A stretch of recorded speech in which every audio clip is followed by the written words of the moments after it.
If you want to understand queer theory, there's two ways of going about it.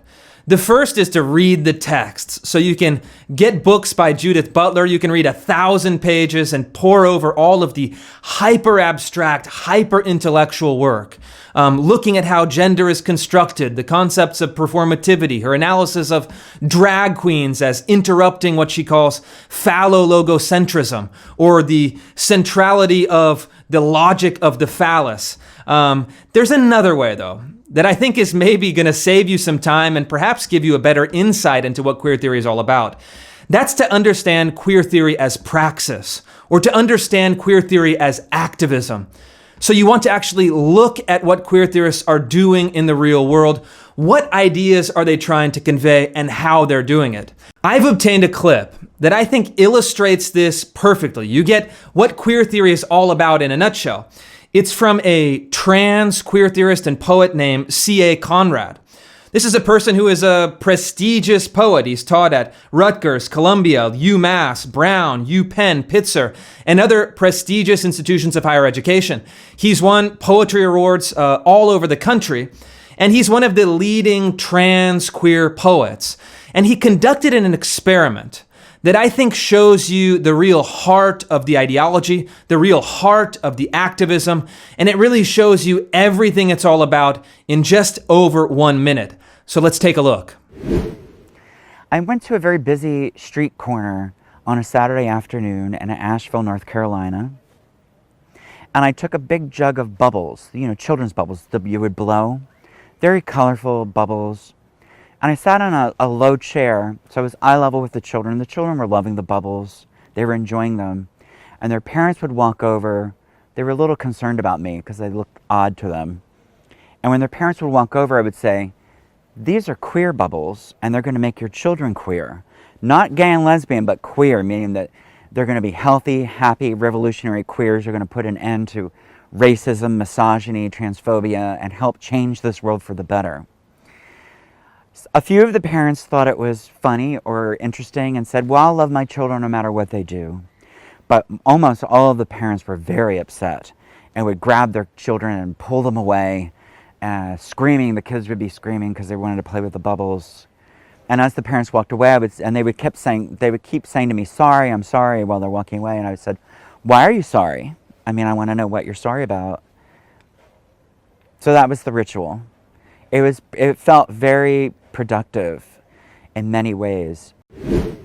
And so there you have it. This is an experiment. It's really a piece of performance art. And there's a few things that I think you need to know about this. The first of which is to immediately trust your intuition, trust your gut instinct. Because one of the things that I think is the key strategy for queer theory as activism is that they want to override an instinctual response. And they want to replace that with an ideological response. And so we're seeing that in this clip in a few ways. First of all, he's saying that the bubbles are not going to turn your kids gay and lesbian. They're going to turn your kids queer. What's the difference between those two things? Gay and lesbian, of course, is a sexual orientation, same-sex orientation. Queer is something very different. It's not a sexual orientation. It's not something that anyone argues is inborn. It's actually a social identity that is adopted, and it is a kind of revolutionary left-wing sexual identity. And so some argue that you can actually be heterosexual and queer if you advance the politics of that kind of queer theory political movement. And so you have this basic conflation and basic confusion, which he delineates in a very clear way. But he's trying to confuse the audience. He's trying to say to these people, what is this going to be? What identity am I going to be promoting for your child? And he's really playing with that identity. He knows through his own literature, his own study, his own ideology, that the identity of queer is a political construction. But he's essentially taunting the people into a reaction. For them to feel confusion, for them to feel shame, for them to feel discomfort. The second thing is, again, quite obvious. Let's think about what's happening. This is an adult biological male wearing women's clothing, perhaps women's makeup, sitting on a kind of low squatting chair on the public street corner, luring other people's children with colorful bubbles and then telling them after he's brought them into kind of his sphere of physical influence, he's talking to them about how he is going to change their sexuality. Those are the basic facts of what's happening. And parents reacted rightly with fear, disgust, revulsion. That is the proper response to this behavior. Look, and it's kind of true regardless of the sexual orientation or gender identity. If a kind of straight, biological male is sitting on a street corner, wearing a suit, luring kids with bubbles and saying, "Let's talk about your sexuality, Tommy," you should respond in the same way. That is a danger signal.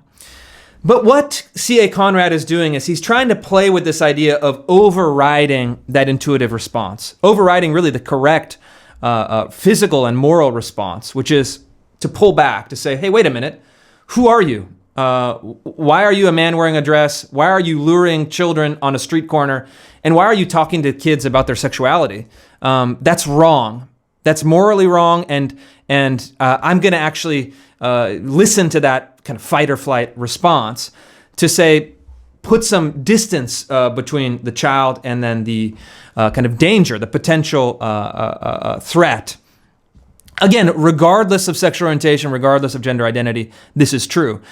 But C.A. Conrad is really adopting the fundamental strategy of queer theory. The first is, as I've said, to override the intuitive response and to replace it with an ideological response, but also to use identity as a substitute for judgment vis-a-vis behavior. And so I think anyone would say, including the vast majority of people of all sexual orientations, that's inappropriate to do on a street corner. It's not right, it's wrong. And parents are acting not out of fear or transphobia. They're acting out of a very real protective instinct to behave in the way that they did.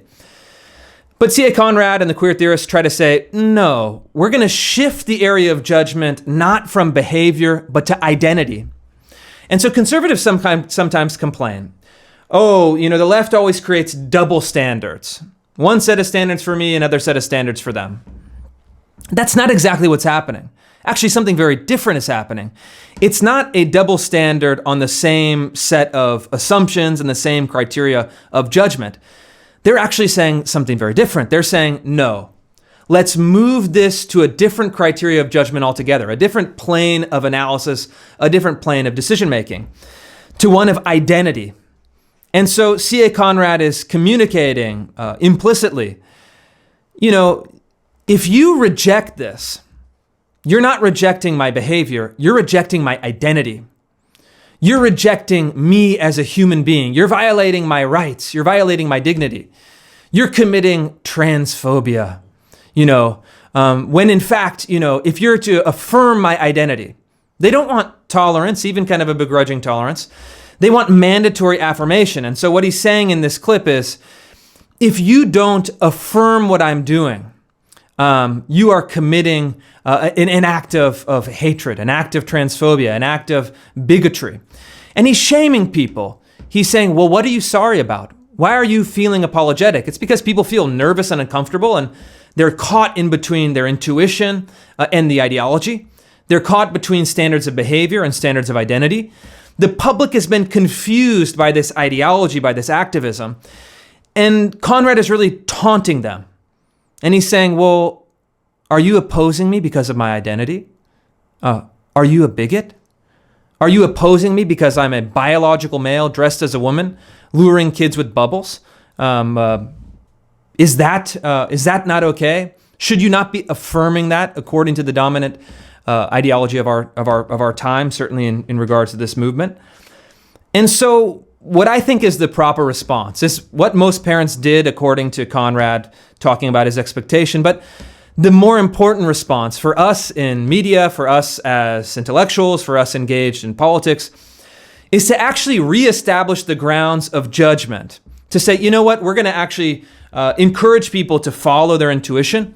And we're going to encourage people to hold people to a standard of judgment that is equal for everyone, regardless of race, regardless of sexuality.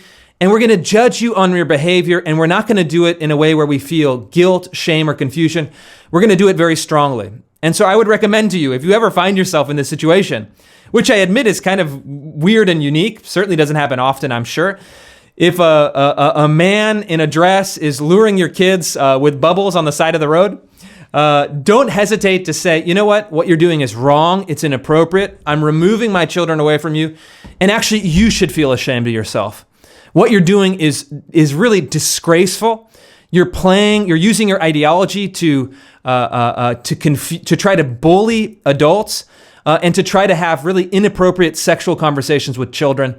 You have to stop. And certainly, as universities are looking at this, as institutions are looking at this, don't hire people like C.A. Conrad.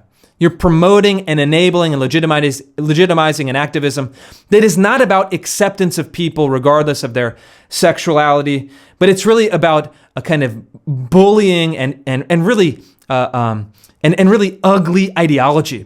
And I think that's really shown here. It's a physically ugly representation, manifestation of this ideology on this street corner. And I think that we should have no hesitation in saying, that's wrong, we're drawing the line.